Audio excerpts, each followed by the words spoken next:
Hello and welcome. Come along with me as I go to my first book auction. Probably the best lineup we've ever seen here, ever in the select sale, so sit tight with us. It's going to be a great day. And as always, need a buyer's number to bid on books today. It's going to be a fast-paced auction, so try to have your buyer numbers ready for us. Find a seat, relax, and enjoy your day. We're going to have an exciting book auction here this morning. There is just a ton of good books here. A lot of rare books here, hard to find books, so sit in, get yourselves comfortable, and bid on these books. They got us a great lineup of books here this morning. With that, I think we're ready to get started, and go ahead, Henry. Lot number one, and it speaks for itself, and the auction is on. Okay,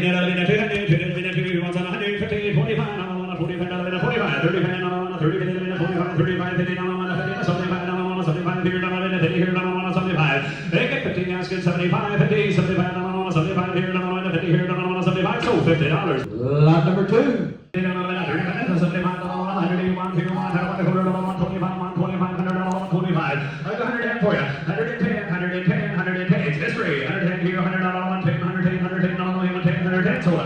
Steve, $100. 25, 100 and a quarter, 100 and a quarter, and another 120. I'll go 110 for you. 110, 110. James Harriet, 110, another 110 here, 110 there, 110. 110, 100 and another 110, 110, another one here, 110. Sold $100. First one of the day for sure. And it's a big one. Okay, 500, 300, 300, 300, 200, that's good. 150. 50, 50, 75, 75, 75, 100 here, 1 here, 1 quarter, 125, 125, 1 quarter, 150, 150, 150, 175, 150, 170, do the math, that's not too much of all. 175, 150, 175, you're gonna do it, 175, 150, 175, 165 for you. I know you want it, 165, now 75, 175, 165, 175, here, 175, 165, here, 175, 175, 165, 175, sold 165. All right, up ladies and guys, have a look. You bet. There we go. Somebody give a mind, 100, somebody give 100 out of 50, 25 is good. You don't say 35, everybody get 35, have a 30, somebody get 35 here, and a 38, have a 145, 145, 145, 135 in the crowd.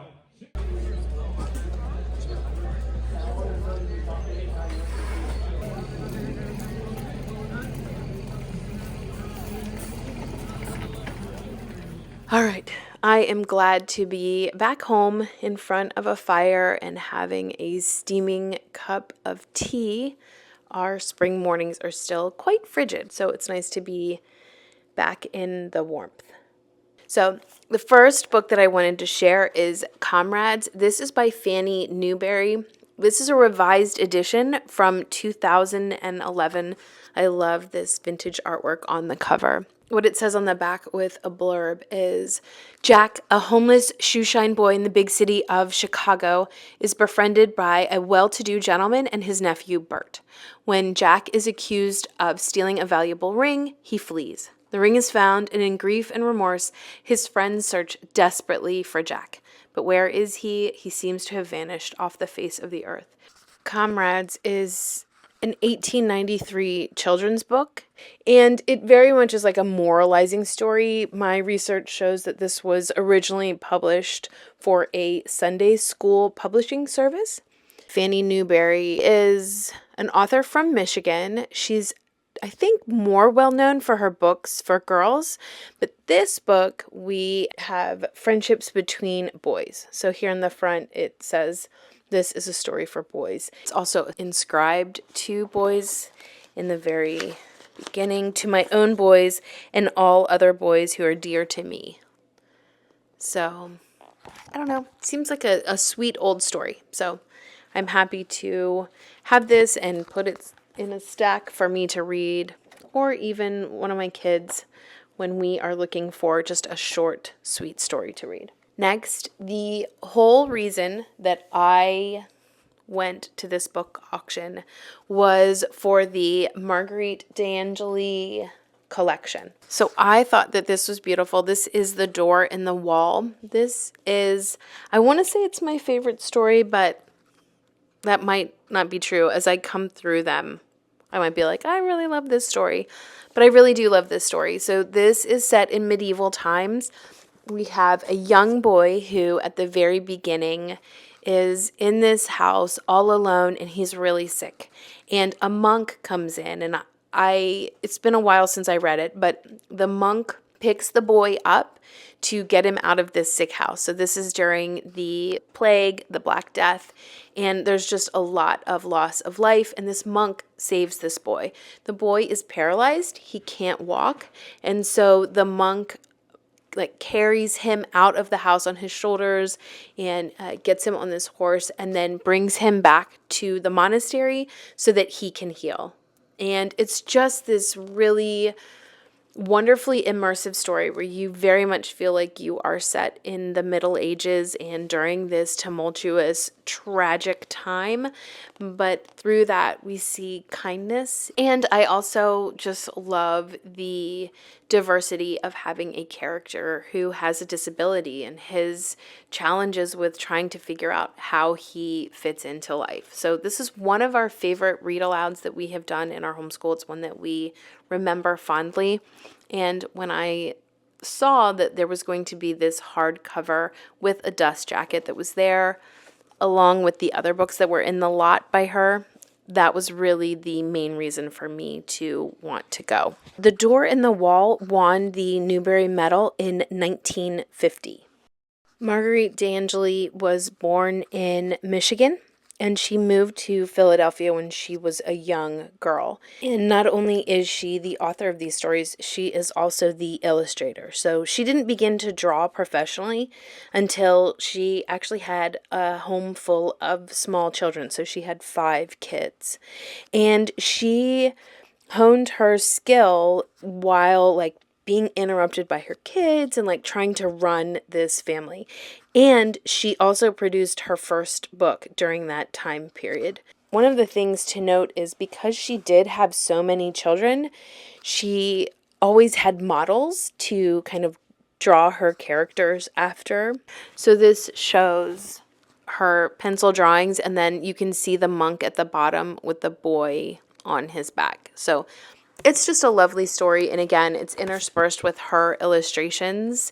As I was flipping through, looking at her pencil drawings, I saw this color version of the cover that was right in the middle of the book. Just lovely. I'm so happy to be able to add this to our collection. And then another Marguerite d'Angeli that I got was the Hannah. This is set in Philadelphia during the onset of the Civil War. So we have more of Marguerite's artwork, and this is such a good picture of Quaker life and what life was like in Philadelphia during that time, but specifically of Quakers. It's just such a sweet story. So the Hannah, and again, I loved that it was a hardcover with the dust jacket. And then next we have Henner's Lydia. We have Marguerite's map work there in the end pages. Henner's Lydia is the story of an Amish girl in Lancaster County, Pennsylvania. We've got these slice of life pictures that she's illustrated. The little girl gets to go to the market with her family for the first time. So just a lovely story. And again, having a hard copy vintage edition with the dust jacket to me is just so priceless. And then last, this is the one that I think I was the most excited about. Have I said that every time? This is Up the Hill, and this was also included in the lot. We've got the music on the back, and we've got these beautiful end pages. This is the story of a family that emigrates from Poland to Pennsylvania and what their life is like. So we've got her beautiful pencil drawings and have her color illustrations as well. I had not read this, so I am excited to read this. I've read the other ones, so I was really excited to see, again, this hardcover with the dust jacket. So this lot was the whole reason that we were there, and I am fortunate that my husband was, and I'm feeling very fortunate that I was able to get them to add them to our collection. The next one was kind of an impulsive thing. So when you're there and you're bidding, you just really kind of get into it. It gets very exciting. And so anyway, this was kind of a splurge. So I had seen a whole bunch of Horatio Alger books. There are so many different reprints of them, and some of them were going for over $100. I haven't read a Horatio Alger book. I just wasn't sure if I needed a collection of them, especially since I wasn't sure if I was going to be reading all of them. But this set came up, and it really wasn't being bid up that high. And so I thought, well, they are quite old. They're not in the best condition, but I am curious about the Horatio Alger book series. There's just this intriguing connection with them with a world syndicate, as well as Edward Stratemeyer, who was a book packager who created Stratemeyer Syndicate. And so I was very curious about it. I also know that growing up, we always talked about the Horatio Alger story.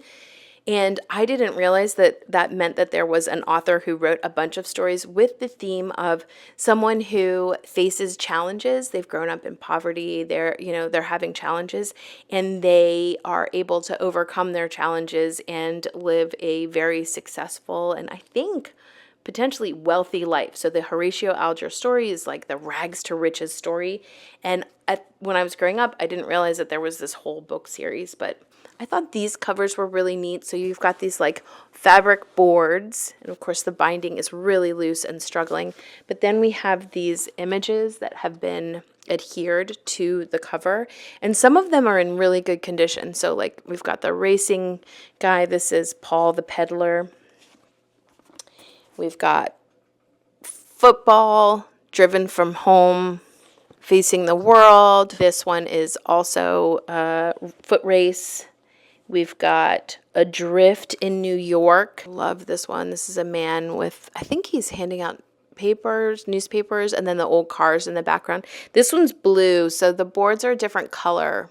So I'm not sure if that has just faded to that color or what. I've got another football one, and then I also have Phil the Fiddler. This is also a football cover. So I ended up getting 7 of them. Again, they are not in the greatest of shape, but I think if I'm careful, I should be able to read some of them and then also just have them out as decoration.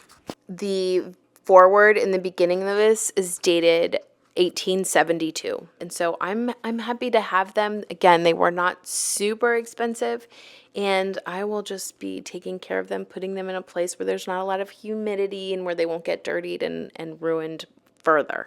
I've been sitting here just flipping through these Horatio Alger books. And this one, I'll just very carefully show you. This was presented by a grandma to her grandchild in 1917. And then they have advertisements for old bicycles in the front of them. Another one that I looked at was dated 1871. So just lovely. Again, not something that I planned on, but something that I am glad to have. And now I'm going to sit here and read Up the Hill, because it just feels so nostalgic and perfect. So let me know if you've ever been to a book auction. Let me know if you can understand the auctioneer. Let me know if you would ever want to go to an auction and be able to bid on things. It really is, there is a learning curve to it. And let me know also of what I showed you that we had as lots possible, what you would have wanted to bid on. So as always, thanks so much for watching, and until next time.